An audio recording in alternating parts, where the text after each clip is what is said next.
이제 오늘 할 얘기는 지자체와 인권, 더 나아가서 기업과 인권까지 갈 수 있으면 좋고, 네.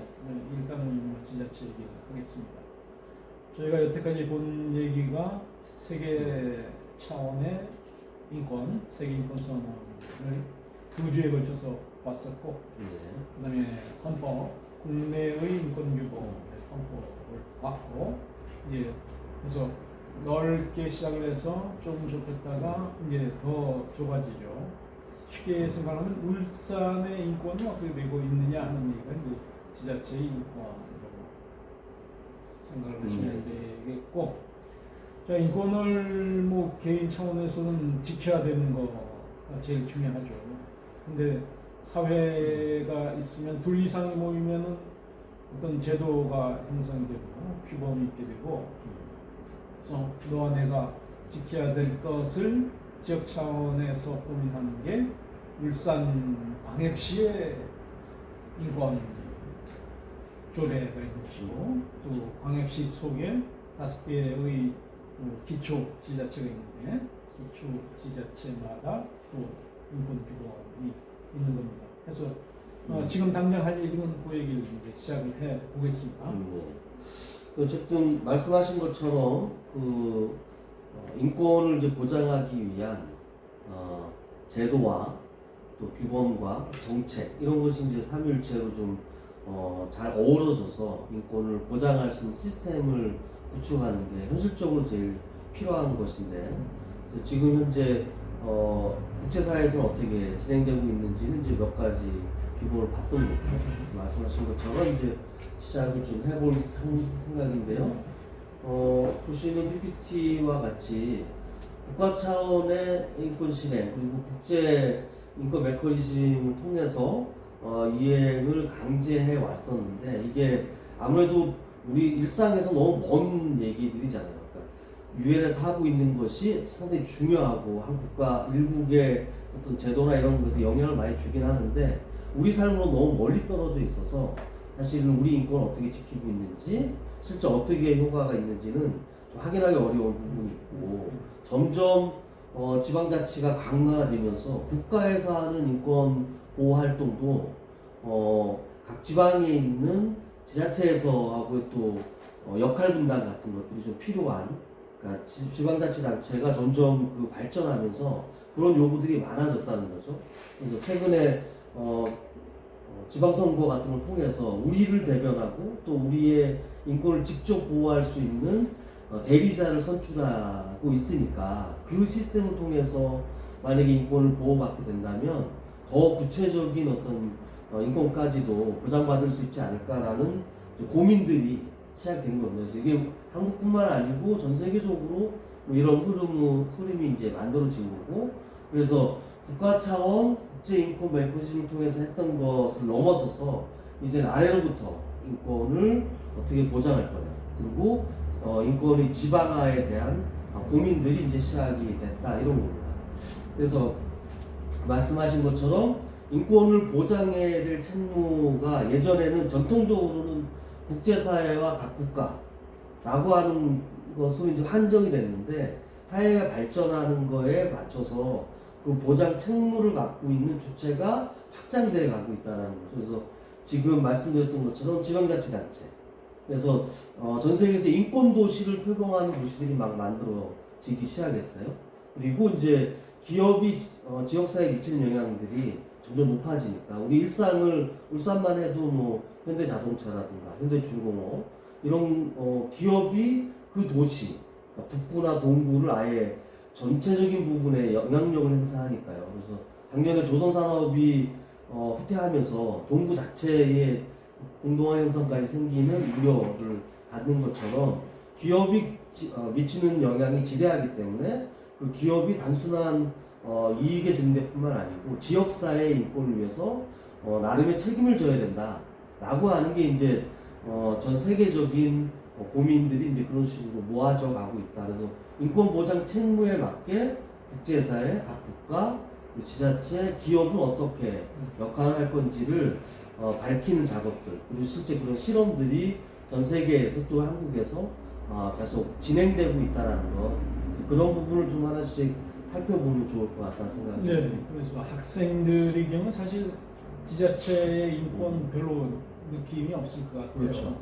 실은 제일 중요한 게 이 지자체인데 국가보다도 우리 지방 정부가 어떻게 하고 있느냐 네. 이게 굉장히 중요한데 별 느낌이 없는 것 같고 그래서 이 수업을 통해서 좀 네. 느꼈으면 좋겠는데 맞습니다. 이번 선거 때도 그런데 이제 하나 좀 아쉬운 거는 우리가 지방자치를 잘 하고 있느냐 여전히 중앙에 좀 예속돼 있는 거. 그래서 작년은 진정한 지방자치가 구현되는 게 일단 인권과 무관하게 일단 중요한 얘기인 것 같고 인권과 관련해서는 어쨌든 그 지방자치 단체의 인권 규범이 어떤 건지 확인하는 작업도 필요할 것 같고 여기 저 수업 자료 보시면은 울산 광역시까지 되어 있는데 그래서 학생들의 경우에는 자기가 사는 동네의 지자체 남구면 남구, 북구면 북구, 울주군 울주군 그래서 각자 자기 동네의 인권 규범은 어떻게 되어 있는지를 확인하는 것도 재미있는 자가학습이 될 것 같습니다. 지난 시간 헌법을 할 때 이제 윤경일 연구원이 그 얘기를 하셨는데, 그러니까 헌법을 개정하면서 또는 지방자치법 개정을 하면서 지금 우리 현재 지방자치가 어떻게 보면 상당히 왜곡된 형태로 진행되고 있잖아요. 중앙정부의 예속 상태가 너무 심각하니까 그래서 지방자치 단체라고 되어 있는데 이게 지방정부라고 하는 본래적 의미의 어떤 단어로 활용되는 것이 좀 필요한 거예요. 그러니까 그만큼의 권한과 역할이 이제 부여되어야 된다 이런 거죠. 지금은 중앙정부가 있고 그냥 지자체, 단체로 지금 명명이 되어 있어서 그런 것을 대변하고 있는 게 아닌가 싶습니다. 예. 그래서 국제사회에서는 어떻게 하고 있느냐라고 보시면 인권 보장을 하기 위해서 국가인권기구의 출연들을 조금씩 이제 권고를 하고 있습니다. 1993년 유엔 총회에서 이제 국가인권기구를 설립하는 것을 최종 결정을 하게 되는데 그 전에 이제 세계인권선언과 지난 시간에 알아봤던 각각 9개의 인권조약, 이 조약이 제대로 작동될 수 있게 만들어가는 기구들이 필요한 거죠. 제도들이. 그래서 그 제도와 정책이 같이 있어야 인권을 보장하는 시스템이 만들어지는 거니까. 그래서 경제사회위원회에서부터 인권기구 설치를 계속 권고해왔던 거죠.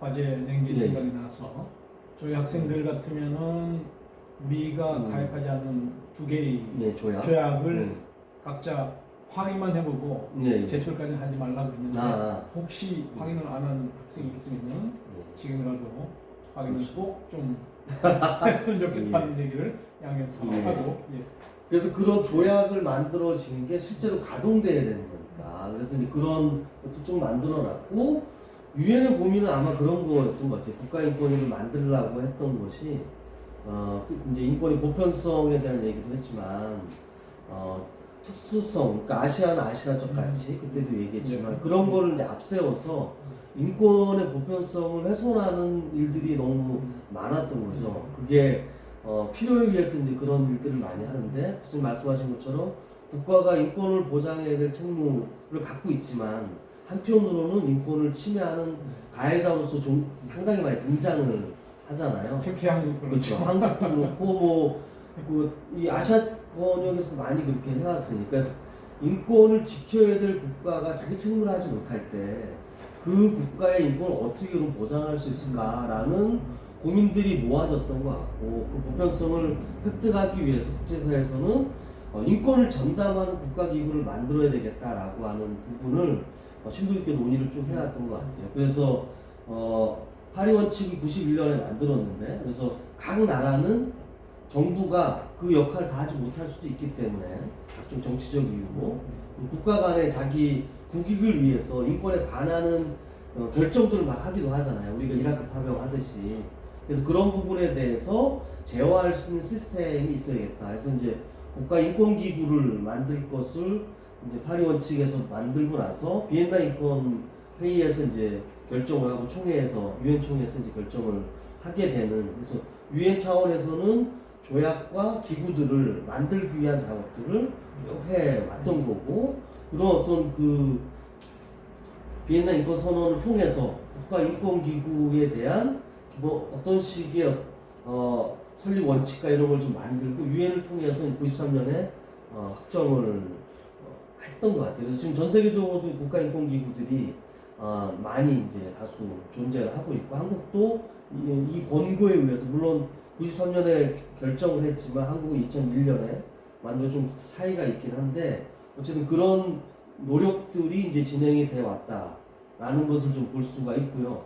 그래서 이 인권의 역사에서는 세계 인권 선언이라고 하는 역사적 사건, 그 다음으로 중요한 사건이 이제 1993년에 비엔나 인권 회의인데, 이 비엔나 인권 회의에서 크게는 두 가지 정도를 얘기했던 것 같아요. 처음은 그러니까 국가인권기구, 국가가 인권을 책임져야 되는 주체다라고 하는 것을 익히 알고 있었지만 이것을 다시 한번 확인하고 확정하는 것. 그래서 그 부분을 보강하기 위해서 국가인권기구를 수립하는 것을 권고하는 이 행위가 하나 있었던 것 같고요. 그리고 또 한 가지는 인권의 기본적인 속성을 이때 다시 한번 좀 확인을 좀 한 것 같거든요. 그래서 앞서 얘기했던 국가의 역할, 그게 될 수 있었던 게 그 직전에 이제 그동안 유엔에서 크게 두 개의 세력으로 자본주의 세력과 사회주의 세력이 양분하면서 사실은 인권이 상당히 정치적인 언어로 활용이 됐었는데, 사회주의권은 몰락 이후에 그런 부분을 정리하는 시점이 비엔나 인권 선언을 했던 그 시기였던 것 같고, 그때 이제 이런 얘기들이 인권의 기본적 성격을 다시 한번 확인해서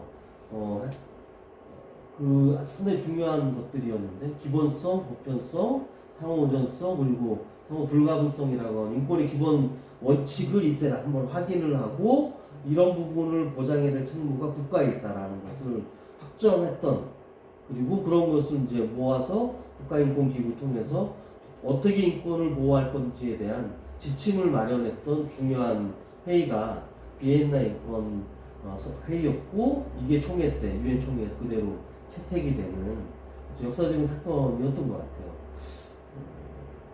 요 전후에 이제 사회주의와 자본주의의 이제 대결은 일단락이 되고, 인권을 둘러쌌던 정치적인 어떤 사회권과 자유권으로 극하게 대립했던 것은 이게 이제 정리되면서 아마 좀 해결이 된 게 아닌가라는 생각을 좀 갖게 됩니다. 인권 교육을 할 때 많이 나오는 이제 기본성과 보편성이 이때 국제사회에서 한번 확인을 됐다라는 게 큰 의미가 있는 얘기인 것 같아요. 뭐 흐름만을 좀 보는 거니까 지금. 그리고 나서 이제 인권을 보장하기 위한 한국 국제사회의 노력이 연도별로 보면 비엔나 선언을 통해서 요청을 하고, 한국은 이제 말씀드렸던 것처럼 2001년 김대중 정부 시절인데요, 국가인권기구를 설립하는 것, 그리고 2017년에 유엔에서는 아까도 얘기했지만 인권의 보장의 주체가 좀 확장돼 가고 있었기 때문에 2017년에는 이 국가인권기구만으로도 인권이 제대로 보장되고 못한다라는 것을 확인하면서 좀 더 세계 시민들의 인권을 어떻게 보장할 건가를 봤을 때 국가를 넘어서서 지방정부에서 삶의 아주 기반에서부터 할 수 있지 않을까라는 고민들이 있었고, 2017년에 유엔 인권이사회에서 이제 지방정부와 인권이라는 결의안을 채택을 하는 식으로 간 거죠. 한국은 이제 2018년에 인권기본법을 이제 만들려고 하는 노력까지 이렇게 제도를 만들려는 노력들이 쭉 있어 왔습니다. 네, 이 흐름 속에서 보면은 2001년에 국가인권위원회가 설립이 됐는데 2018년 보면은 인권기본법을 왜 제정을 하자는 의문을 의아심을 가질 수도 있을 것 같아요. 그렇죠. 그러니까 2001년에 국가인권위원회를 만들 때는 그 설립의 근거가 되는 법이 국가인권위원회법, 조직법이죠. 조직법. 그러니까 굉장히 이상한 건데, 우리가 이제 법을 공부하지 않는 학생도 많지만은 어쨌든 법을 이해할 때는 법에서 제일 중요한 것은 법적인 논리죠. 그러니까 논리적으로 이게 법이 맞냐 틀렸냐 하는 것을 따지는 게 제일 중요하긴 한데, 근데 입법이라는 것은 꼭 법의 논리는 아니고 그때그때의 정치적인 힘이나 뭐 또 국민의 의견이나 이런 게 반영되는 게 법이고, 때문에 2001년 당시에는 국가인권위원회 법까지만 허용이 됐던 것이고, 그래서 2018년이 되면서 야 이건 아니고 이건 기본법을 만들어야 되겠다는 생각이 얘기가 된다는 것이고, 현재로서는 국가인권위원회 법보다는 역시 인권기본법에서 기본법이 있고 기본법에 근거해서 각종 제도가 형성되는 게 논리적으로 많습니다. 그렇죠. 예, 원래 예. 인권 기본법이 예. 있고 예. 그래서 인권에 대한 규정을 명확하게 하고 무엇이 인권이고 무엇이 권리인지를 제대로 이제 밝혀낸 다음에 그것을 지키기 위한 조직으로서 국가인권위가 국가의 역할이 있고 또 인권 옹호기관으로서 국가인권위원회의 역할이 있고 지방자치단체 역할이 있고 이렇게 좀 밝혀주고 시작을 했어야 이런 혼란들을 좀 덜했을 건데, 뭐 말씀하신 것처럼 그때의 조건이 인권기본법을 만들기 지금도 만들 수 없는 조건이 되고 있으니까요. 어쨌든 국가인권위는 그런 식으로 해서 이제 출연이 됐어요. 그러니까 법을 해석할 때 이런 식의 의견도 충분히 있을 수 있는 게, 국가인권위원회 법에서 인권에 대해서 개념 정의하고 있지만은 그게 보편적인 개념정의냐에 대해서는 상당히 회의적인 게, 왜냐하면 이 법에서 따르는 인권을 이렇게 생각하겠다는 것이고 우리가 널리 생각하는 인권보다는 훨씬 좁은 개념으로 충분히 읽을 수 있다는 거죠. 왜냐하면 법의 해석이라는 것은 그 법의 목적을 보는 거니까. 이 법의 목적이라는 것은 국가인권위원회를 만드는 게 이거 목적이고, 그렇죠. 그런 차원에서 역시 지금은 인권기본법을 꼭 만들 때가 된 거죠. 네, 맞습니다. 네.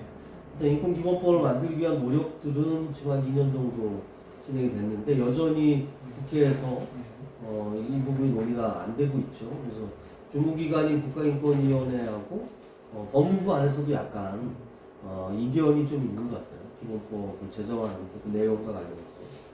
또 이제 인권단체하고도 좀 문제가 있고. 그런 법을 만들 때도 그렇고 국가인권위를 만들 때도, 그러니까 이 아까도 말씀드렸지만 비엔나 인권 선언 때 왜 국가인권기구를 만들어야 되냐라는 고민의 시작이 국가를 통한 인권 침해를 어떻게 방지할 건지 그 감시기구를 만들자라는 고민이었잖아요. 그러니까 국가인권위원회가 가져야 할 기본적 속성은 그래서 국가의 인권 침해를 방지하기 위한 거라 독립성이 가장 생명이고, 인권이라고 하는 것이 법을 넘는 개념이기 때문에 인권에 대한 감수성을 기반으로 하는 그 전문성이 가장 중요한 두 개의 축으로 있어야 된다라는 게 이제 인권기구의 기본 원칙이거든요.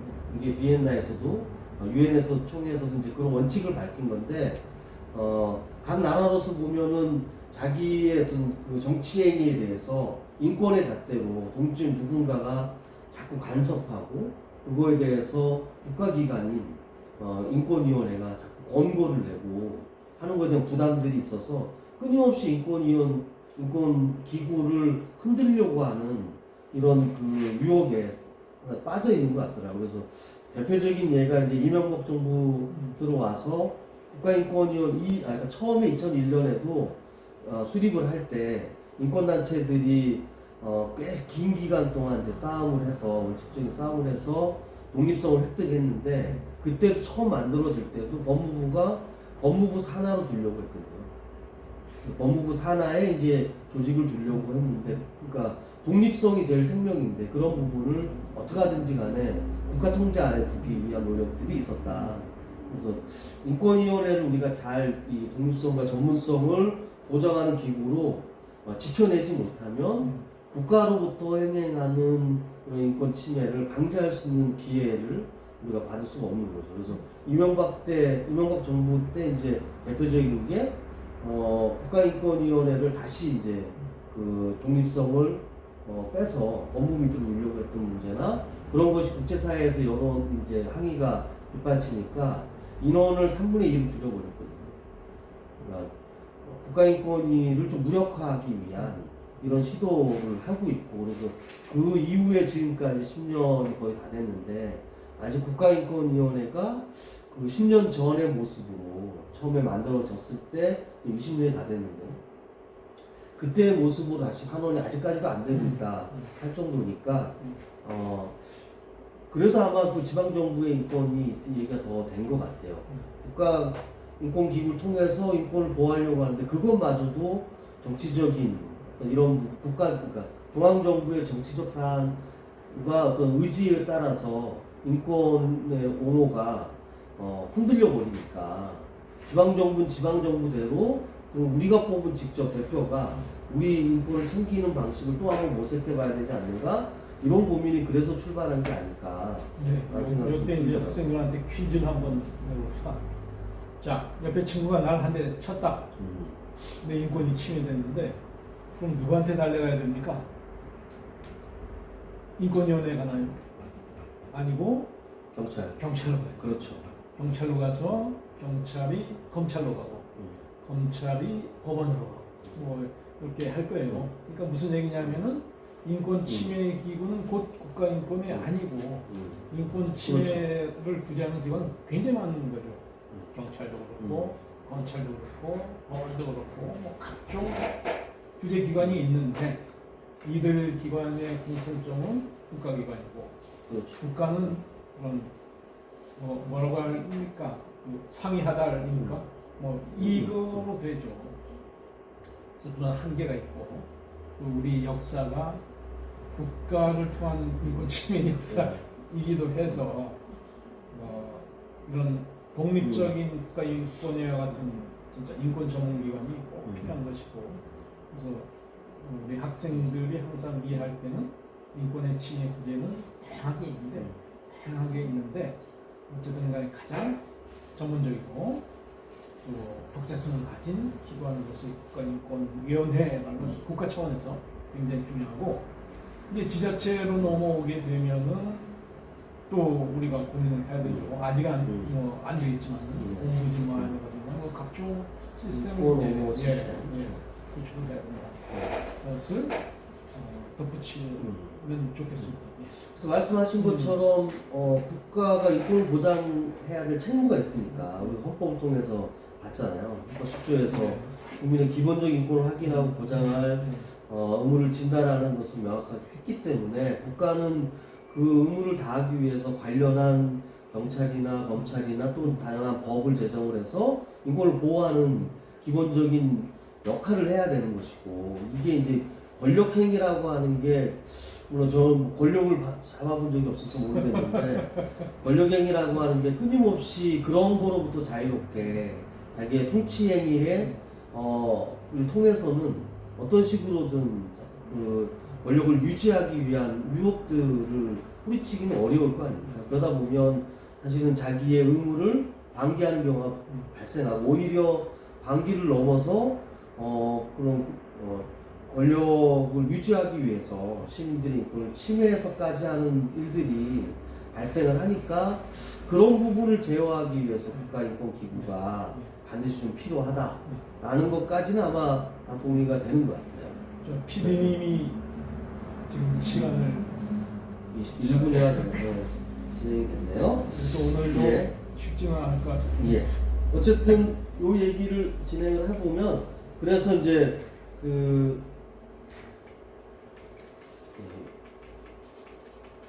다음 슬라이드 먼저 보는 게 그래서 이제 인권을 제도화하는 것이 대단히 중요하다라는 겁니다. 그래서 인권의 정당성을 확보해서 인권을 실현하기 위해서는 인권 레짐을 구축해가는 과정들이 필요한데요. 그러니까 말씀하셨던 것처럼 규범과 제도와 정책 이 삼위일체가 되는 이런 그 레짐을 형성을 해서 그 레짐이 지역 차원에서도 가능할 거고 유엔 차원에서의 인권 레짐이 있을 거고 국가 단위에서도 레짐이 있을 건데 그런 레짐을 구축을 해서 인권을 안정적으로 지속 가능하게 챙기는 방식인 거죠. 그래서 유엔 같은 경우에는 유엔의 인권 체계를 이제 수립을 하는 거죠.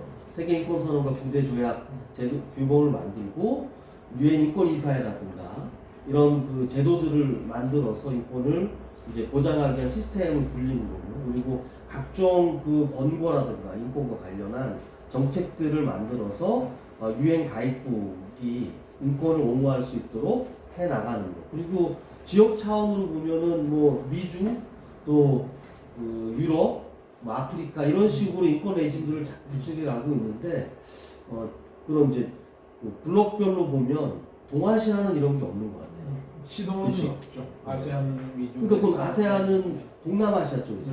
그러니까 동남아시아는 그게 있는데 동북아시아가 네. 없더라고요. 우리 별로사이가 네. 아니니까. 그래서 그러니까 한중일 한중일의 관계 때문에 그런지 모르겠는데 전 세계적으로 이렇게 지역 단위 인권의 구축이 안 되고 있는 곳이 이 동북아시아 네. 한중일인 것 같아서 그 중요한 역할을 우리가 또 담당하고 있는 것 같고요. 그래서 어쨌든 그 유엔을 통해서는 이렇게 지역별로 나눠서 인권 레짐 구축해 가고 있다라는 거고 이제 한국 같은 경우 이제 일국으로 들어와서 국가 단위에서는 말씀했던 것처럼 국가인권위원회라고 하는 제도를 통해서 만들고 있고 이제 규범이 없죠. 인권기본법이 없는 상황 비어 있는데 그걸 이제 헌법으로 대신 대체한다 이런 식의 그림인 거고 정책으로는 이제 NAP라고 해서 중앙정부의 인권기본계획 이것도 이제 유엔에서 권고가 된 거죠. 각 나라는 5년 단위의 인권기본계획을 수립을 해서 그 국가가 인권 보호를 하는데 어느 한쪽이 편중되지 않게 각 분야별로 인권을 점검해보고 부족한 부분을 채우기 위한 계획들을 다 수립하라고 이제 권고를 했던 거고 이제 한국은 지금 NAP를 수립을 하고 있죠. 그래서 나중에 좀 살펴보긴 할 건데요. 지금 수립되어 있는 게 3차죠. 예, 3기 인권 그 NAP 수립이 지금 되어 있는 상황입니다. 2022년까지의 계획이고 지방정부는 이제 오늘 살펴볼 텐데 조례와 이런 그 규범이 있고 그리고 인권 전담부서나 인권센터 이런 제도들이 있고 그리고 인권 기본계획 그래서 이제 지역의 인권 정책을 담는 그래서 이렇게 인권 레짐들을 이제 구축해 가고 있다라는 것을 볼 수가 이번과 있습니다. 관련해서 다시 한번 얘기하는데 이 인권위원회가 모든 걸 할 수 있는 것은 아니고 네, 인권을 맡는 국가기관이 열심히 잘 해야 되는데 그래서 우리 학생들의 어떤 사명일지 우리가 제가 누누이 얘기하지만 공부를 하면 이제 실천해야 되니까 그래서 인권을 담당하는 국가기관이 잘못을 하고 있다면 끊임없이 이제 비판하는 활동을 해야 되는데 그래서 어쨌든 한 학기 동안에 인권을 공부하기 때문에 그 국가기관의 잘못된 행동에 대해서는 끊임없이 비판한다 하는 마음가짐을 좀 가졌으면 좋겠다 하는 생각을 그렇죠. 이 슬라이드를 보면서 해봅니다. 그리고 국가인권위원회가 참 하고 있는 것 중에 하나가 차별 관련해서 그러니까 다른 경찰이나 검찰 이런 데서 이제 할 수 있는 인권 보호의 어떤 행위들이 있고 차별 문제라든가 뭐 지금 우리 사회에 행해하는 혐오라든가 이런 부분을 담당하는 유일한 게 이제 국가인권위원회. 그래서 국가인권위원 2조에 차별의 유형들을 좀 다 규정해 놓고 그 차별 행위에 대해서 진정을 받을 수 있는 창구가 이제 국가인권위원회로 현재는 되어 있습니다. 한국에 차별금지법이 없기 때문에 그걸 할 수 있는 유일한 데가 국가인권위원회다라는 걸 알아두시면 좋을 것 같아요. 그래서 그 뭐 인사상 불이익을 저희가 이제 취직을 할 때 무슨 차별을 받는 학력에 의한 차별이라든가 외모에 의한 차별 이런 것도 전부 다 경찰로 가져갈 수는 없잖아요. 이런 차별행위, 부당한 인권 침해인데 이런 것은 다 국가인권위로 다 수렴하게 돼 있는 이런 시스템인 거죠. 아직 법제가 미비하기 때문에 그 비어 있는 영역은 다 국가인권위에서 지금 현재 맡고 있는 것 같아요.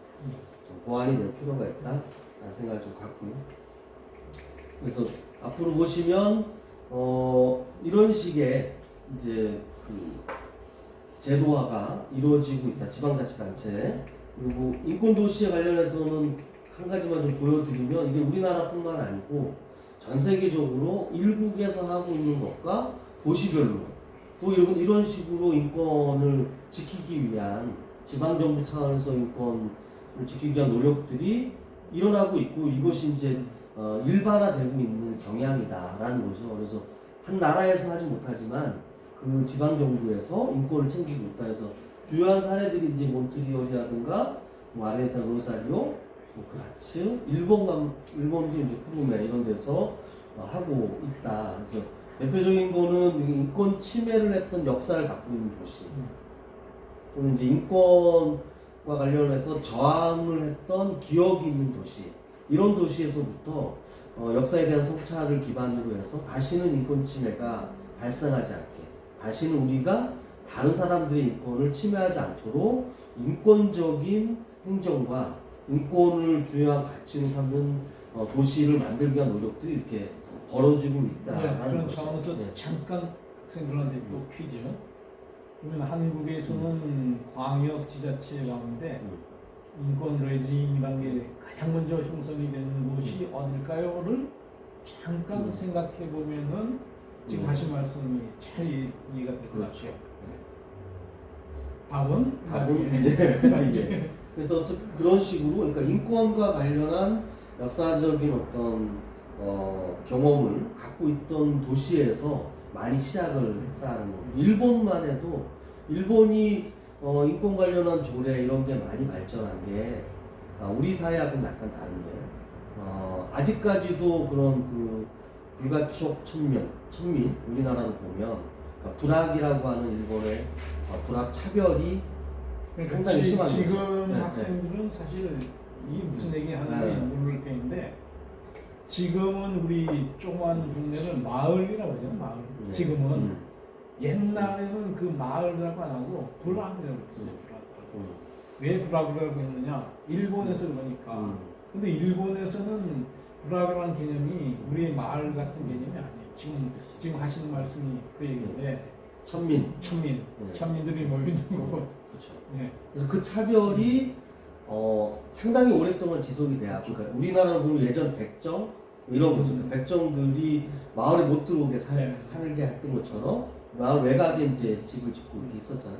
일본도 이제 불황민이라는 것은 도시 외곽에, 그래서 이제 거기서 뭐 가죽 세공을 한다든가 뭐 이런 사람들인데 그들에 대한 차별이 너무 심했고 그게 지금까지 이어져서 그 족보가 암암리에 혼인을 하지 그렇죠. 못한다는 그래서 그래서 지금 일본의 연예인들 중에 불황민 출신들이 많다라고 얘기할 정도도 있었고 그래서 그런 사람들에 대한 혼인까지도 쉽지 않을 정도로 아직까지 차별이 심했기 때문에 그런 차별을 그 사회가 그대로 공존하면서 사회가 발전할 수 없다라는 인식, 성찰을 기반으로 해서 이제 차별하지 않는 불악 차별을 막기 위한 조례가 전국적으로 일어났던 것 같아요. 일본은.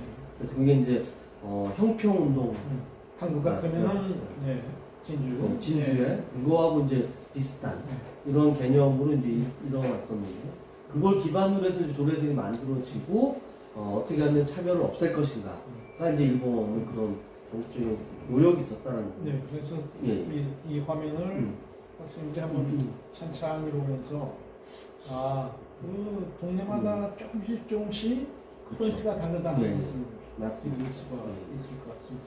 그래서 보시면 아마 그 많은 도움이 좀 될 것 같아요. 그러니까 우리 한국뿐만 아니고 이게 전 세계적으로 이런 식의 인권의 발전들이 구체적으로 동네에서부터 막 진행되고 있다는 걸 이제 확인할 수 있는 이런 거다 이런 거고. 유엔은 어쨌든 이런 부분을 더 권장하고 있고 다양하게 이제 그 결의서 같은 거를 좀 유엔을 통해서 이사회, 유엔 인권 이사회라든가 이런 걸 통해서 결의안을 확정하고 채택해서 각 나라가 보고하게 해서 이제 압박을 하고 있다라는 거고요. 우리나라 같은 경우를 보면은 이제 어떤 식으로 시작이 됐냐? 2002년부터 지방자치단체 인권 제도를 만들기 위한 노력이 시작이 됐습니다. 2002년에 울산에서부터 시작이 된 거죠. 아주 자랑스러운 역사인데요. 울산에서 인권 교육 및 인권 보호 활동 추진에 관한 조례를 울산에서 처음으로 시작을 했습니다. 물론 실패했죠. 역량이 덜 돼서 저희 단체에서 시작을 울산 인권운동연대에서 시작을 했는데 당시만 해도 이제 지방자치단체가 지금보다 더 후진적이었었고 시의회가 있었는데 의회가 그리고 지금은 뭐 논의가 정리가 됐지만 네.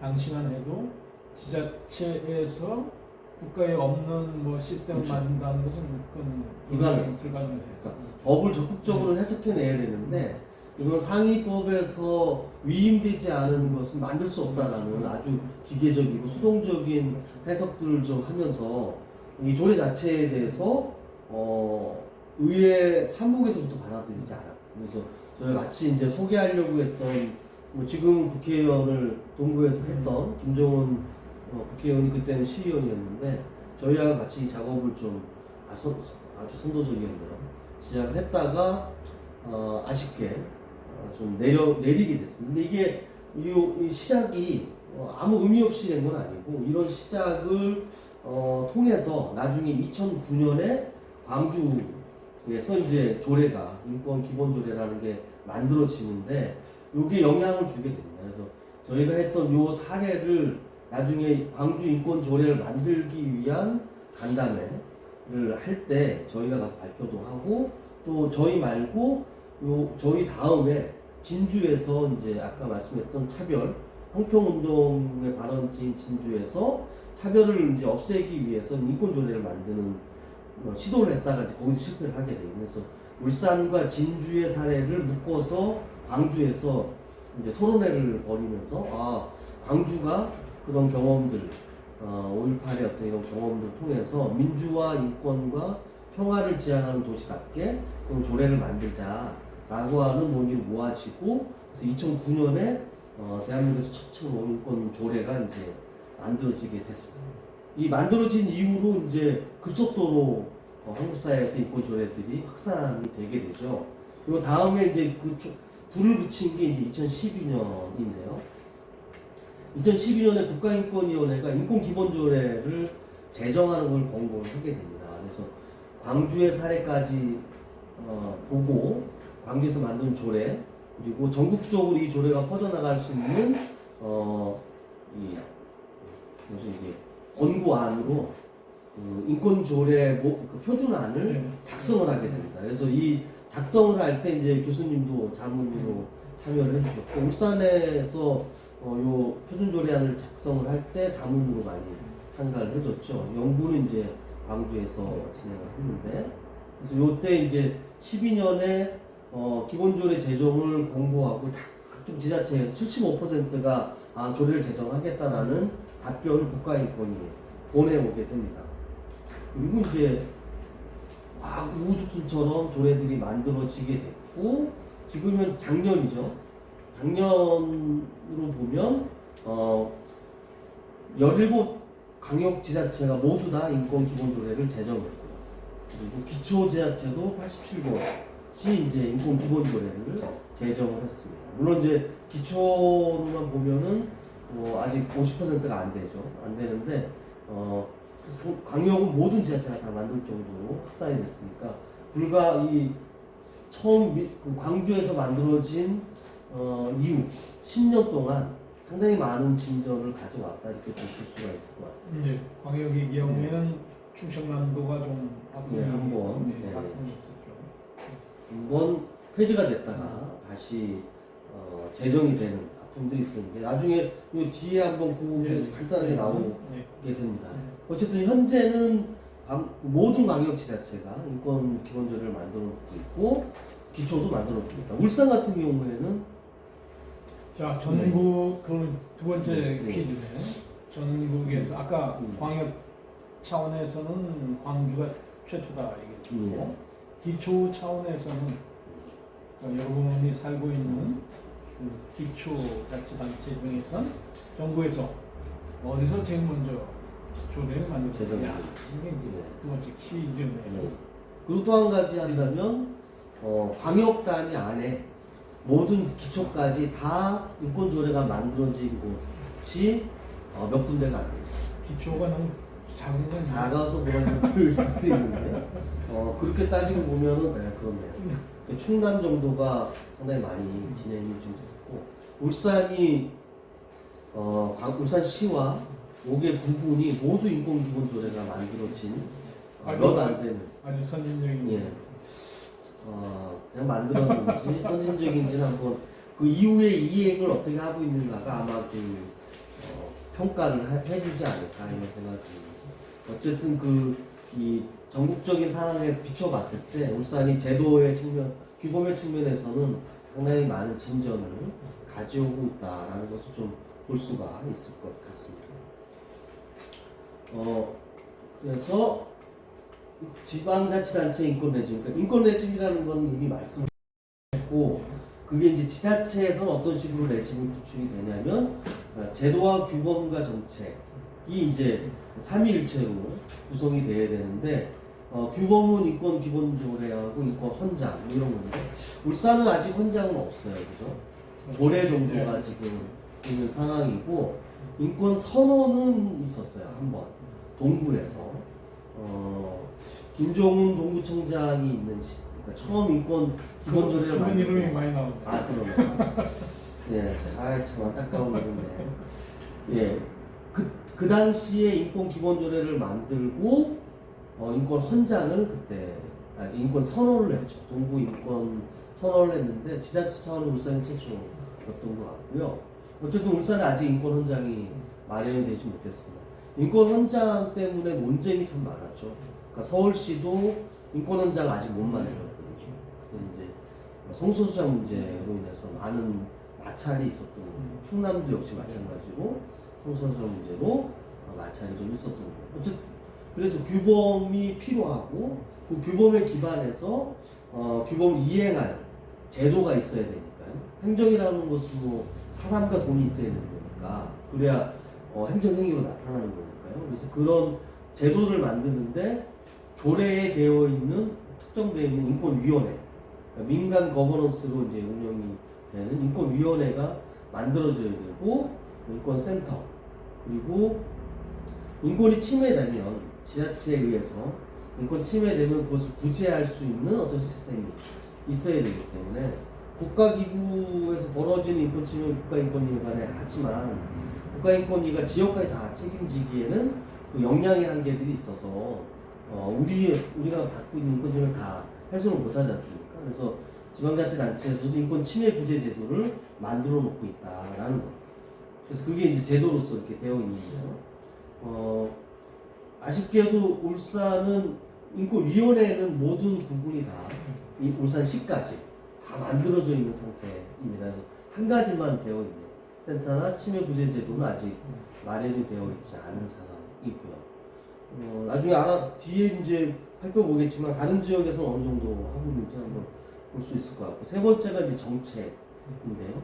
그러니까 지방자치단체가 5년 단위로 이 지역의 인권을 어떤 식으로 보장할 것인지에 대한 계획을 수립을 해서 그 기본 계획을 가지고 모든 부서가 이제 인권 행정을 펼치게 되는 거죠. 그래서 인권 기본 계획 수립을 조례에서 규정을 하게 돼 있습니다. 이게 강제 조항으로 되어 있는데요.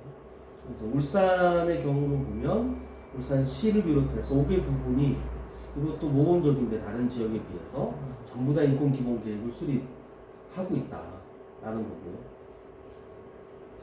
그래서 보면은 인권 영향 평가 같은 걸 해야 되고 인권 교육 이런 걸 해야 된다. 그래서 지금 한 몇 년 전, 한 2, 3년 전부터 모든 공무원들이 조례에 의해서 인권 교육을 받는 것으로 이제 되어 있죠. 그래서 주민들의 인권을 보호해야 될 책무가 지방 정부에게 있기 때문에 그 지방 정부를 구성하고 있는 그 공무 담당직들은 기본적으로 인권을 알아야 인권을 보장할 수 있으니까. 그래서 인권에 대해서 받는 것을 1년에 한 차례 이상을 의무적으로 명시를 해놨어요.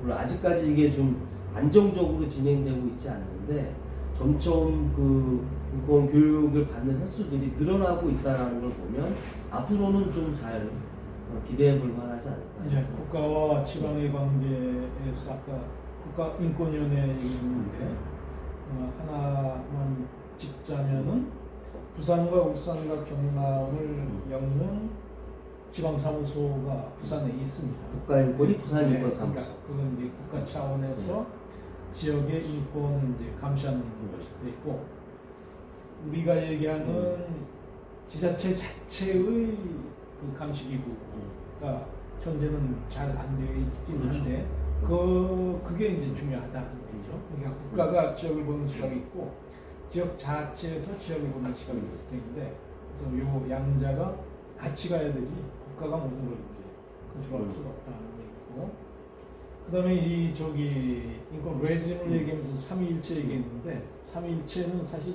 쉽지는 않은 개념이에요. 네. 본래 맞습니다. 개념은 제가 이제 가톨릭이니까 네. 성부와 성자와 성령, 성령이 나타나기는 세 개로 나타나는데, 규범과 제도와 정책으로 나타나는데 실기는 하나다는 거죠. 그렇죠. 규범과 제도와 정책이, 인권은 하나의 속성이 등장하기는 어떤 때는 규범으로, 어떤 때는 제도로, 어떤 때는 정책으로 나타나고, 요 세 개가 결국은 같이 가면서 인권이라는 실기로 구체화된다는 그렇죠. 걸로 요 그림을 이해하시면은 보다 쉽게 그렇죠. 레짐을 이해할 수 있을 거예요. 그래서 그 인권정책연구소 김영호 소장님 같은 경우 그분이 가톨릭 신자인지는 잘 모르겠는데, 그래서 항상 이 얘기를 하면서 이제 성삼위일체를 항상 그 강조를 하더라고요. 네. 그래서 어쨌든 이런 식의 구도로 지역이 이제 시스템이 갖춰질 때 인권이 제대로 보장될 수 있겠다라고 하는 게 이제 지금까지 고민의 진행 정도가 이 정도라는 거죠. 그래서 다른 지역을 쭉 살펴볼 때, 또 우리 울산 지역의 지자체의 인권 행정을 살펴볼 때 각각의 부분이 어떻게 구비되고 있는지, 마련되고 또 집행되고 있는지를 점검해 보면 인권을 향한 노력을 평가하는 기준이 되지 않을까, 이런 생각을 갖는다는 거예요. 그래서 지금 마침 이제 울산시도 인권을 보호하기 위한 이런 시스템을 이제 고민하고 있거든요. 그래서 이게 좀 잘 마련이 돼서 울산 시민들이 인권 침해를 당했을 때, 이게 멀리 있는 국가인권위원회도 뭐 해야 되겠지만 가까이 있는 우리 이제 지자체에 가서 내 인권 침해를 이 울산시 행정을 통해서 내가 인권 침해를 받았다면 그거에 대해서 바로 구제받을 수 있는 그런 창구들을 마련하는 거. 이게 인권이 내 옆에 있다는 걸 인식하는 또 가장 빠른 길이기도 하지 않습니까? 그래서 그런 게 좀 빨리 마련되기를 좀 기대해 보고요. 예.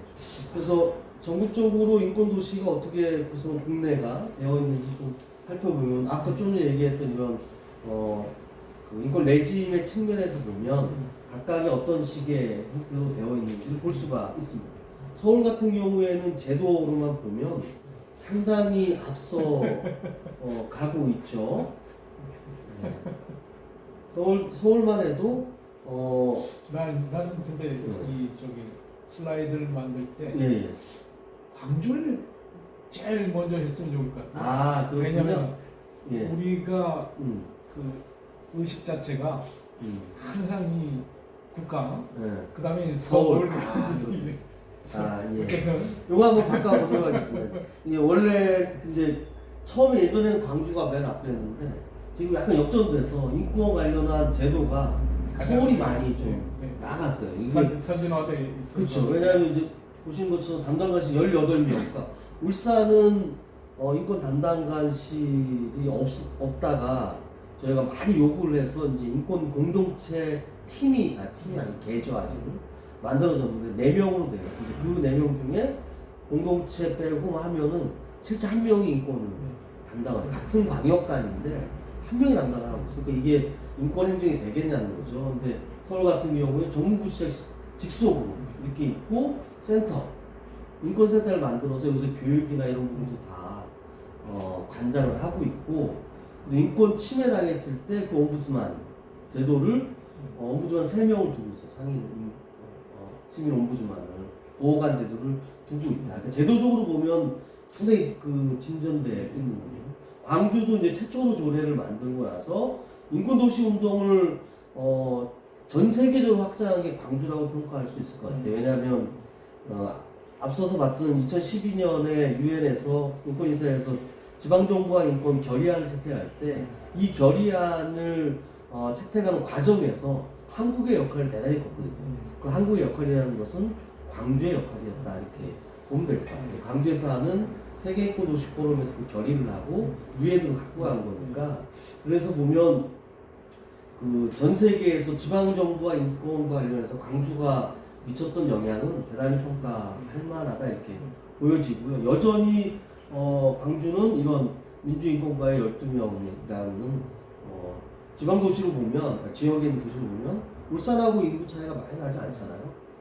그런 걸로 비춰보면 상당히 인권과 민주화 이런데 행정이 좀 집중해서 하고 있다는 거고 옴부즈만 같은 경우도 상인 인권 옴부즈만을 진행하고 있고 작년에 이제 여성인권 보호관을 별도로 다시 구성을 해서 진행을 하고 있다. 광역 단위만 본 거니. 충남 같은 경우에는 이제 교수님 말씀하신 것처럼 2018년에 혐오 세력에 서 조례가 한번 폐지됐지만 다시 바로 이제 지자체 선거 이후에 다시 제정이 됐고 여기도 인권 증진팀, 인권센터 이런 거를 다 만들어 놓고 전담 인력을 두고 모범적으로 진행을 하고 있습니다. 물론 이제 다른 데도 좀 하고 있는데 일단 요 세 군데가 좀 의미 있는 곳이라 한번 짚어본 거고요. 지역 기초를 한번 보시면 울산은 기초가 이제 5개, 5개 구군이 있잖아요. 한번 비교해서 보시면 좋을 것 같아요. 성북과 은평, 광명, 울산 이렇게 비교를 해놨는데요. 성북은 이제 지자체, 기초지자체에서는 가장 앞서 나가고 있던 곳이죠. 처음에. 그래서 감사관실의 인권센터를 최초로 도입한 곳이 성북입니다. 기초지자체에서 인권센터를 준 게 성북이 최초였고 나중에 이제 광명이나 이런 데가 시민인권센터를 좀 계속 하는 거 최초로 이렇게 했는데 인권 영역 평가라고 하는 그러니까 행정행위를 하기 전에 이게 인권에 어떤 영향을 미칠 건가를 사전에 평가를 하는 거예요. 평가하고 나서 하게 되니까 아무래도 행정 이후에 인권 침해하는 일을 다소는 줄일 수가 있을 거잖아요. 그래서 인권 영향 평가라고 하는 이 제도를 행정으로 꾸짖고 들어온 게 최초가 이제 성북인 거죠. 아직 울산은 안 하고 있는데 성북 이후로 이제 경찰청도 하겠다. 또 각 기업에서도 인권 영향 평가를 하겠다. 이런 식으로 이제 확산돼 가는 그 시발점이 이제 성북이었다는 거 대단히 중요한 것 같아요. 그리고 인권위원회가 지역의 인권 사안에 대해서 국가인권위원회처럼 지역의 인권 사안에 인권위원회가 논의를 해서 권고를 하고 이런 것까지 역할을 높여낸 이런 곳이었고요. 은평은 역시 마찬가지로 서울 지역이 좀 많이 이런 부분에서 몇 개의 좀 모범적인 도시들이 좀 만들어지고 있습니다. 광명은 경기도인데 여기가 이제 인권 옹호관을 배치를 하면서 인권 침해에 대해서 구제하는 이런 부분을 이제 시작을 하게 됐죠. 그러니까 시민인권센터를 만들면서 인권 옹호 활동까지 같이 했던 이런 좀 선진적인 도시였었습니다. 그리고 울산 얘기인데 울산은 이제 동구하고 북구가 기초지자체에서는 최초로 인권 기본조례를 만들었고 그리고 인권 기본계획을 최초로 만든 곳이 이제 자랑스러운 울산의 동구 북구이네요. 그래서 2기까지 세웠다. 그렇죠. 2기를 만든 것도 또 최초. 또 이제 두 번째 인권 기본 계획을 만들었으니까 상당히 앞서 나갔네요. 교수님이 다 하셨죠. 네. 울산 오문환 교수님이 이제 이 기본 계획에 책임 연구원 책임만 졌고 잘 하셔서 사실은 대표님께서 다 이렇게 주고받으면 안 됩니다. 성과를. 이렇게 해서 이제 인권 정책까지만 한번 더 보면 이제 종합해 보면 이렇게 되는 거죠. 국내의 인권. 여기 지금 이렇게 만들어 놓은 게 이런 거예요. 여기가 이제 울산이고요. 여기가 이제 광주. 그리고 여기가 이제 광명입니다. 그리고 여기가 서울이고요. 이렇게 해놓은 건데 지금 쭉 정리해 보면 이런 거죠. 기초지자체 99곳. 그래서 조례자 아까 한 것에서 좀 추가된 거예요.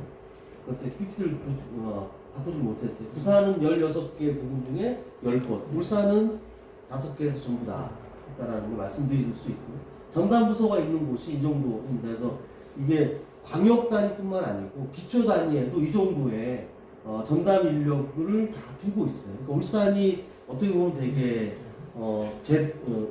규범에 앞서가고 했음에도 불구하고 거기에 대한 투자가 안 되고 있는 것 중에 하나다. 그래서 사람을 투자해야 되는데 울산시의 전담 인력 1명 정도고 나머지는 부구는 아예 없는 특히 거니까. 저기 네.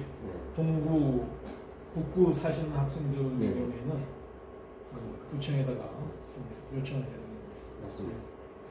그렇게 해서 하는데 뭐 광역 단위, 그러니까 기초 단위도 이 정도의 전담 인력들을 다 두고 운영을 하고 있으니까 이게 울산이 얼마만큼 투자를 안 하고 있는지를 볼 수가 있을 것 같아요. 2017년에 국가인권위가 다시 권고를 하면서 2012년 인권조례를 만들어라고 권고한 이후에 2017년에 입장 표명을 다시 했어요.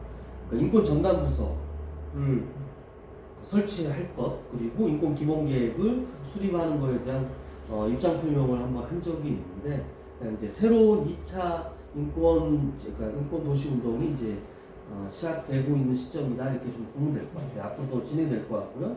기본 계획도 광역은 14곳 수립되고 있고 지금 2곳이 지금 하고 있기 때문에 한 곳 빼고는 지금 다 돼 있다 이렇게 봐야 됩니까? 한 곳이 어디냐면 경북 빼고는 전부 다 기본 계획이 수립된다 이렇게 광역은 공치면 될 것 같고 2차로 되고 있는 곳도 이제 서울, 광주 그리고 지금 부산에서 2차 기본 계획까지 마련이 됐고 울산시는 올해 이제 2차 기본 계획을 수립하기 위한 연구 영역이 시작이 됐습니다. 기초지자체는 36곳이고 이제 2곳에서 6곳이 지금 수립 중에 있다 이렇게 보면 될 것 같습니다. 전국적으로 보면은 이런 그 인권 관련한 조례, 제도를 규범을 만드는 이런 노력들 그리고 제도를 만들고 정책을 만드는 이런 노력들이 점점 확산돼 가고 있고 이것은 앞으로 이제 지자체를 좀 강화하는 쪽으로 앞으로 흐름은 갈 거잖아요. 그래서 점점 지방 분권이 강화되는 시대니까 전 세계적으로. 그래서 이런 부분이 좀 더 강화되지 않을까요? 네. 점점 뭐 저기 지자체의 인권을 점점 성숙한다고 할지, 아니면 깊어진다고 할지 그렇게 될 거면 뻔한 얘기죠. 네. 그래서 그 인권기본법이 이제 준비를 하고 있는데 새로운 정부가 들어서면 우리나라 아직 기본법이 없으니까 그게 인권기본법을 21대 국회에서 논의를 할 건데 안은 거의 마련이 된 것 같더라고요. 그러면 이제 그 기본법의 초안을 제가 한번 봤는데 거기에 그 부분을 명확하게 해놓고 있더라고요. 그러니까 지방 정부의 인권 보장 책무에 대해서 지금은 다른 이제 그 명확하게 그걸 정의해 놓은 건 없어요. 개별법에서 지자체는 뭐 중앙정부와 지자체는 요걸 한다 이렇게 개별법에는 있지만 인권의 보장 책무를 명확하게 특정해 놓은 건 없는데 인권기본법에 이걸 담아 놓으려고 하는 거죠. 그래서 그렇게 되면 지방자치단체에서도 인권 관련해서 이건 중앙의 사무다 이런 식으로 발뺌할 수 있는 명분이 없어지게 될 거야. 그래서 인권기본법이 마련이 되면 지방정부의 인권 관련해서 역할이 점점 지금보다 더 구체적으로 아마 구현이 될 거고 또 한 챕터는 기업과 인권 챕터가 들어가요. 기본법 안에. 그래서 기업이 인권에 대해서 어떤 역할을 해야 될 건지가 지금보다는 더 명확하게 규범으로 작동되지 않을까 이런 생각을 해보게 됩니다. 잘 돼야 될 건데 21대 국회가 그 역할을 하라고 시민들이 소위 진보 정당인지 잘 모르겠지만 하도 진보 정당이라 얘기하니까 그런 역할을 저는 줬다고 생각을 하는데 그걸 못하면 오히려 또 다른 심판 평가를 받지 않을까. 옛날 한 뭐 20년쯤 전에 우스갯소리 잘될 턱이 있나 이런 우스개 있었는데 그건 아니고 잘 될 게 뻔합니다. 분명합니다. 그래야 됩니다. 네, 믿습니다. 그래서 어쨌든 요거는 얘기를 끝내야 기업가권 얘기를 하는데요. 뭐 아까 얘기했던 이 부분만 좀 살펴볼게요. 지방자치단체 인권기본계획은 이렇게 마련이 되어 있습니다. 이게 PPT를 이 자료를 이제 올려놓을 거기 때문에 그걸 좀 자세히 보시면 잘 안 보일 수 있거든요. 그래서 보시면 되어 있을 것 같아요. 그래서 울산이 광역 단위에서는 이런 인권기본계획 2015년에 수립을 했다라는 거 이런 거 좀 볼 수 있을 거고요. 여기 있네요. 그러니까 인권기본계획은 크게 이런 흐름이 되죠. 이게 국가 단위의 인권기본계획이 있고, 그리고 광역 단위의 인권기본계획이 있고, 또 그 광역에 소속되어 있는 기초지자체의 인권기본계획, 이런 부분이 이제 쭉 서로 이제 연관성을 맺으면서 진행이 돼야 되는데, 국가의 인권기본 정책 기본계획은 이것도 이제 5년 단위 이렇게 진행이 되고 있는데, 지금 현재 만들어진 게 2022년까지 내용으로 되어 있습니다. 그래서 국가인권위원회가 기초하고 업무부를 통해서 이제 확정이 되면 각각의 개별 이제 담당 쪽으로 넘어와서 이런 부분을 하나씩 이제 하게 되죠. 그래서 여기 보시면 지금 현재 국가인권 기본계획에서 핵심적으로 하고 있는 여러 가지 중에 보면 기업가 인권이 들어가 있고요. 그리고 국제 인권 규범을 국내에서 어떻게 수용할 건가 이런 부분에 대해서 많이 강조를 하고 있습니다. 좀 그런 얘기들이 좀 있어서 나중에 보시면 될 것 같고, 차별금지에 대한 부분이 있고요. 그리고 이제 울산시는 이제 이런 식의 내용으로 이제 되어 있다. 이 부분이 이제 잘 그 정리가 되면 2기 인권기본계획에서는 5년 동안 했던 걸 기반으로 좀 더 하지 못했던 거에 대한 요청들이 좀 있겠죠. 한 가지만 더 얘기하고 좀 마무리 지으면 될 것 같은데, 아까 그 충남인권 조례가 이제 폐지가 2018년 됐던 게 있었죠. 2018년에. 그래서 뭐 기독교계가 다 그런 건 아니지만 보수 기독교계가 일부 정치 세력, 그러니까 보수 정당하고 좀 손을 잡고 요 얘기는 이제 천상 우리 학생들도 기독교 믿는 학생이 많기 때문에 요 얘기는 좀 해야 될 것 같은데, 종교적으로 얘기하면은 일단 가톨릭은 그게 제도로서 인정될 수는 없지만, 하지만 성적 지향을 가지고 있는 친구를 어떻게 할 것이냐, 그냥 교회가 그냥 보드만 안 해야 된다. 그러니까 공식적으로 인정할 수는 없지만은 그 자체를 부정할 수는 없으니까 그건 뭐 교회가 따라야 된다는 생각이고, 개신교의 경우에는 뭐 서구야 사실 뭐 다 인정하는 거고, 한국이 문제인데, 한국하고 미국이 문제죠. 한국의 경우에 그 중에 좀 개신교 중에서도 좀 조금 선진 그냥 좀 진보적인 곳은 뭐 인정을 하는 거고, 이제 보수적인 곳에서 부정하는 이유가 성경을 보면은 구약도 그렇고 신약에서 그 동성애를 부정적으로 봐요. 구약 같으면은 뭐 얘네는 그냥 소위 죽여야 된다는 식으로 얘기를 하고 있어서, 그래서 그 성경을 어떻게 읽을 것이냐 하는 것인데, 성경을 그냥 자구적으로 읽으면은 법에서 얘기하는 물리해석이죠.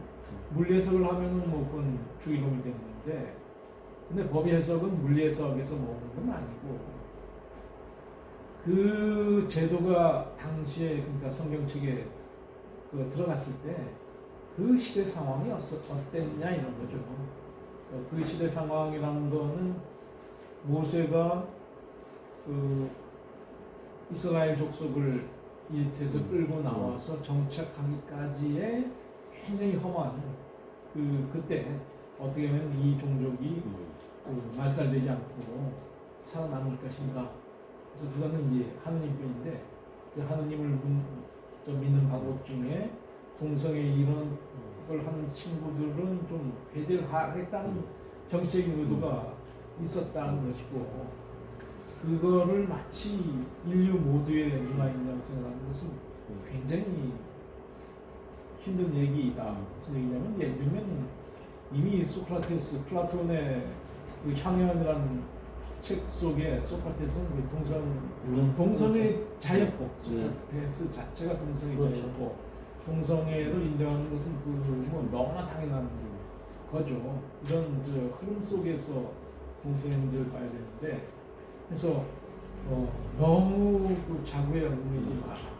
너무 자구에 얽매이면은 동성애는 아주 나쁜 짓이 되는데 그거는 좋고 싫고의 문제가 아니고 소위 성적인 취향일 수도 있고 아니면은 동성애자로 태어나는 태생적인 한계일 수도 있어요. 그래서 우리가 인권을 보면서 항상 그 차이의 존중인데 내 기준으로 남을 보면은 안 된다. 그러니까 남이 그런 상황에 처했을 때 나는 왜 저렇게 됐을까 하는 그 상대를 이해하려는 그러니까 감정이입이죠. 엠퍼시 이런 거. 남이 파토스에 적극적으로 들어가겠다는 의지가 있어야 되고 그래서 인권을 공부한다 또 했다는 것은 그런 식의 이제 적극적인 의지를 갖게 되는 것이고 그런 의지가 안 생기면은 교육을 통해서 의지를 갖게 하는 거죠. 그래서 이제 동성애 문제는 그런 차원을 일단 전제를 하고서 이제 충청남도 얘기예요. 그러니까 충청남도 조례 폐지가 그냥 단순하게 나온 게 아니고 그래서 실제 이제 충청남도를 뭐 그쪽 동네는 은평이라든가 뭐 부산에서도 그 조례를 폐지하기 위한 운동 이런 게 가까이 있어요. 울산에서도 울산은 아직 인권 조례까지는 얘기되지 않았는데 다른 조례에 대해서 이제 작년에 아주 심한 마찰이 있었죠. 그래서 저는 이게 그 단순히 인권 조례 폐지로 가는 게 아니고 국가인권위원회법 폐지까지도 지금 같은 세력들이 이제 하고 있잖아요. 그래서 성적 지향이라든가 성소수자 이것은 어떻게 보면은 정치 명분인 것 같고 그래서 이런 부분에 대해서 잘 좀 봐야 될 것 같다는 생각이 좀 들어요. 그러니까 그 말씀하신 두 가지 면이 있는데 한 가지는 말씀하신 것처럼 교리에 대한 해석의 차이도 있잖아요. 근데 그 해석의 차이도 있을 수 있지만 지난 시간에도 얘기했지만 그 종교적 신념과 그리고 모든 시민들이 그 규율하는 법률하고는 다른 문제잖아요. 그렇죠. 그러니까 우리 헌법에서 이미 그러니까요. 종교와 정치는 분리한다는 거예요. 그러면 내가 종교적 신념에 따라서 그거에 대해서 뭐 호불호가 있을 수도 있고 그것을 안 믿을 수도 있고 그거는 그 종교 안에서 통용되는 규율인 거고 그것은 뭐 불교 신자도 있고 저기 뭐 다른 종교 이슬람 신자도 있고 다 있는데 똑같은 잣대로 우리 사회에 이 규율하는 법률에 그거를 이입시킨다 이거 자체가 저는 좀 큰 문제. 이런 들고요. 가짜 뉴스가 하나 있는데 어떤 가짜 뉴스냐면 목사님이 나는 저기 동성애 인정 못해라고 하면은 잡혀간다 뭐 이런 식의 가짜 뉴스가 있어요. 그렇죠. 네. 말도 안 되는 그런 건데.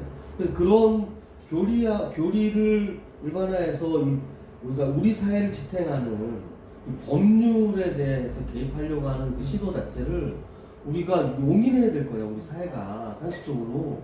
그래서 이거는 이 성소수자는 입장을 떠나가지고 저는 법률을 하시는 분들이라든가 특히 정치 이런 쪽에서는 그거를 이유로 악용해서는 안 된다. 그럴 경우에 진짜 우리 사회 근간에 들려버리는 거기 때문에 그게 하나 좀 가장 큰 거라고 정치인의 경우에 이제 표가 있으니까 정치인은 표를 의식해서 아마 그렇죠. 예, 그쪽을 건드리지 않으려고 하는 것인데 그러면은 정치하지 말아요. 예, 그렇죠. 그래서 종교가 이쪽에 개입하는 방식에 대한 고민이 하나 있어야 되는 거고 또 한 가지는 이거는 이제 우리 모든 법의 기준이 헌법이잖아요. 네. 그러니까 헌법에서 이미 평등권에 대해서 그 규정을 해놨지 않습니까? 그래서 모든 사람은 평등한 거고 권리에 있어서 평등한 것인데 그 사람의 사회적 조건이라든가 존재에 따라서 달리 대한다라고 하는 것 그런 것을 공공연하게 그러니까 규범으로서 확정을 한다라는 것은 헌법에 대해서 부정하는 게 돼버리잖아요. 또 하나는 사실은 전 세계적으로는 동성애가 문제되는 게 아니고 동성 혼이 문제가 되죠. 그러니까 동성혼을 인정할 것인가. 인정할 것인가. 그러니까 네. 지금 논의가 글로 가야 되는데 우리는 아직 뭐 동성애 자체를 인정하는 많이 이런 식의 논의가 되고 있으니까 그래서 저기 안타까운 게 네. 이번 총선에서도 뭐 지난 대선에서도 그것 때문에 지금 현재 문재인 그 대통령이 토론회 때 잘못 발언을 해서 그 얘기가 있긴 했는데 그거 글쎄 민주당 진보정당인가라는 고민하는 이유도 그런 건데요. 그런 어떤 그 진보적 이슈에 대해서 잘못 발언하는 건가 아니면 원래 그런 건가 라는 생각이 들더라고요. 이번 울산은 이제 그런 게 별로 없었는데 서울 같은 경우에는 뭐 그 방송 토론을 하면서 동성애에 대해서 찬반을 묻는 게 방송 토론에 나왔어요. 근데 민주당 후보 역시 그거에 대해서 버젓이 나는 동성애 찬성하지 않는다 라는 얘기가 부끄러움 없이 나온다는 거죠. 거기에 대한 문제의식조차 갖고 있지 못하는.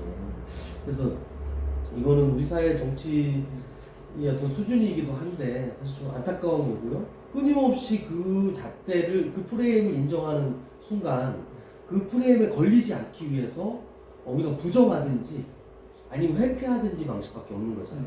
그래서 그 자체의 문제, 그 자체가 인권 침해라고 하는 것에 대해서 오히려 공세적으로 해야 되지 않느냐. 누군가를 배제하는 질문을 용인해 줄 수는 없는 거잖아요. 그래서 그거를 그 프레임을 인정하는 순간 옛날에 김일수 그것 때문에 다 안 된 거 아닙니까? 그래서 그런 부분을 우리가 그대로 인정하는 순간 행은 계속 갈 것이다. 그래서 지자체 차원의 인권 제도 정책 이런 부분이 한순간에 획되될 수 있는 거죠. 그 프레임을 우리가 벗어나기 위한 그 프레임 자체가 반인권적이라는 것을 좀 명확하게 했으면 좋겠다. 교회에서 교리로 주장하는 것을 뭐 옳다 그르다 얘기하는 것이 아니고 그것이 우리 사회를 규율하는 이런 규범과 이런 것으로 이게 같이 등치될 수 없는 것인데 등치시켜서 질문해가는 이런 프레임은 인권을 거스르는 행위라는 걸 좀 명확히 했으면 우리 좋겠다. 학생들한테 다시 한번 정리하자면은 동성애 문제에 대해서 교회 안에서 뭐라고 하든 건 좋아요. 좋은데 그게 이제 사회에 와서 법과 제도 이런 거하고 충돌하는 경우에는 사회 시스템에 쫓아간다는 게 우리 헌법에서 하는 얘기고 헌법은 분명히 종교 모르겠고 그건 니네 알아서 하고 이 사회는 사회의 제도와 틀이 있다. 그게 맞춰가면 된다고 정리하면 좋을 것 같습니다. 우리 역사가 그 종교와 이 정치가 이렇게 합쳐지면서 수많은 그 시행착오들을 거쳐왔죠. 그런 성찰의 결과로 그 정경 분리를 해놓은 건데 종교가 개입할 수 없다는 그런 역사적인 상처를 딛고 만들어 놓은 거를 다시 반복한다는 거는 역사를 거꾸로 되돌리는 이런 행위다라는 상식적인 어떤 고민들 좀 해줬으면 좋겠다. 피디님이 계속 끊으라고 여기까지 하고 잠깐 쉬도록 하겠습니다. 예. 수고하셨습니다.